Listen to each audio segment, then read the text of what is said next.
поттиснувањето на Европската унија од страна на Соединените американски држави и нејзина една, би рекол, позиција која што се повлекува од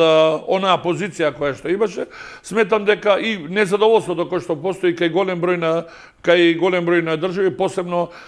групата, вишеградската група која што честопати укажувала и е на наша страна, сметам дека може набрзо да дојде и до одредени промени во Европската унија, каде што се погласни се нели заложбите да одлуките не се носат со консензус, бидејќи тешко се донесуваат. Еве тоа се случува и кога е прашањето да оние држави кои што му опонираат, да речеме со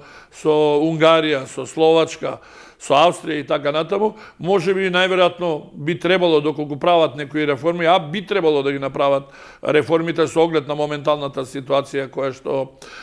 не им дава една привилегирана позиција, сметам дека може да дојде до измена на тој фамозен консензус и да дојде со некое квалификувано, дали ќе биде двотретинско мнозинство од вкупниот број држави или ќе биде обично мнозинство, тоа